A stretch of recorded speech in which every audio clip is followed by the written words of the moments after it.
Welcome back to our channel. Today, we're exploring one of the most essential and timeless questions in philosophy: what is happiness? Happiness has been a central concern of human life and philosophical inquiry for centuries. Different philosophical traditions have offered diverse perspectives on what it means to be happy and how we can achieve happiness.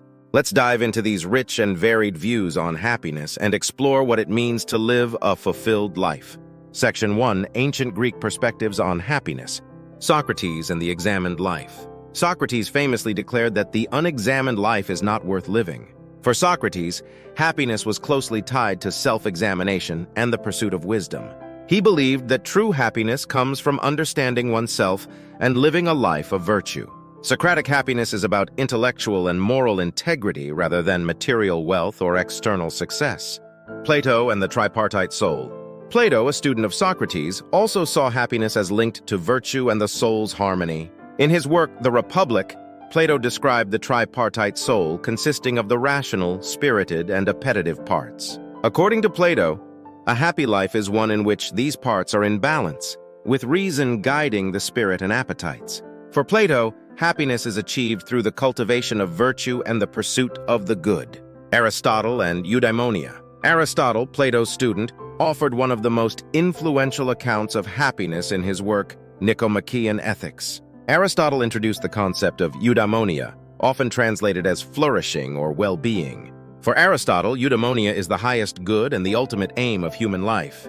It is achieved by living a life of virtuous activity in accordance with reason. Happiness, for Aristotle, is about fulfilling one's potential and living in harmony with one's rational nature. Section 2: Hellenistic and Medieval Views. Epicureanism.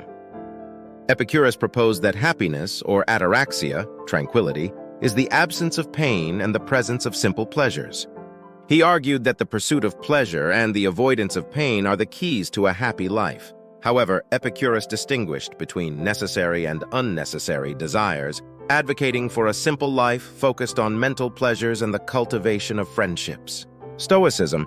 In contrast, the Stoics, including philosophers like Seneca, Epictetus, and Marcus Aurelius, believed that happiness comes from living in accordance with nature and reason. Stoicism teaches that true happiness is found in virtue and inner tranquility, regardless of external circumstances.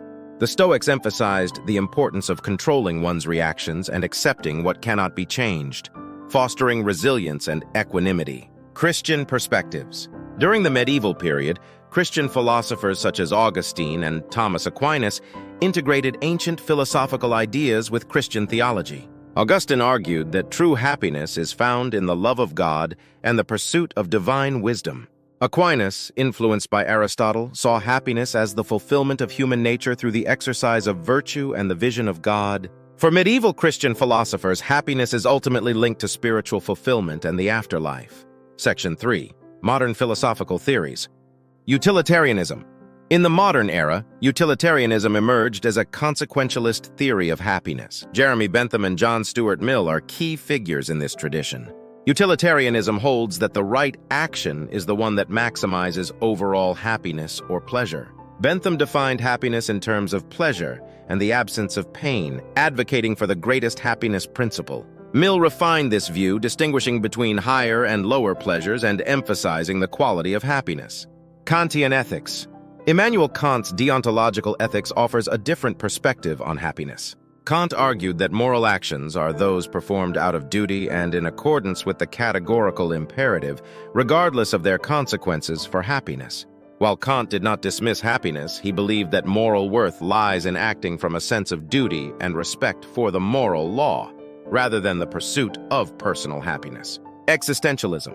Existentialist philosophers such as Jean-Paul Sartre and Albert Camus explored the meaning of happiness in a seemingly absurd and indifferent world.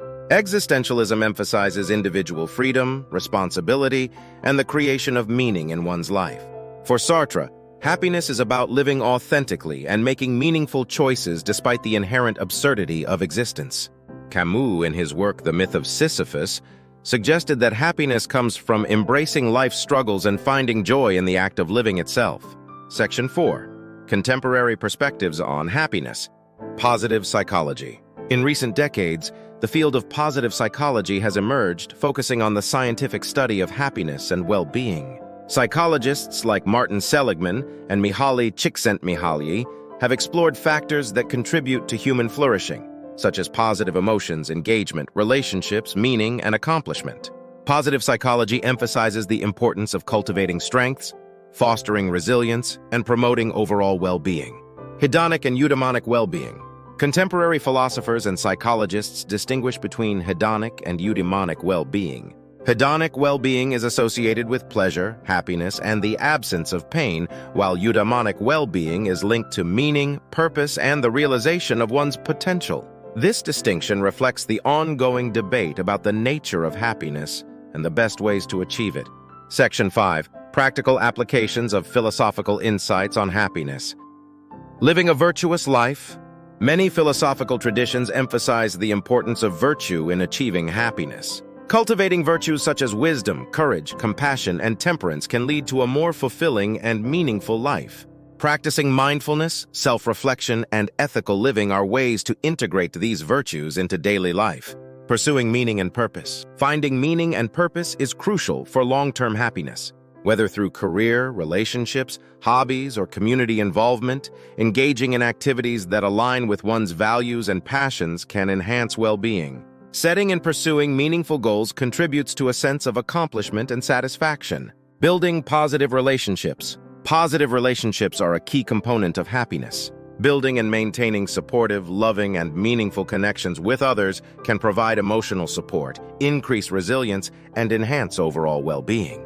Practicing empathy, active listening, and kindness can strengthen these relationships. Balancing pleasure and purpose. Balancing the pursuit of pleasure with the search for meaning is essential for a well-rounded and fulfilling life. Enjoying simple pleasures such as spending time in nature, savoring good food, and engaging in leisure activities can enhance hedonic well-being. At the same time, pursuing long-term goals and contributing to something greater than oneself fosters eudaimonic well-being. Conclusion. In this video, we've explored the diverse philosophical perspectives on happiness, from ancient Greek theories to modern and contemporary views.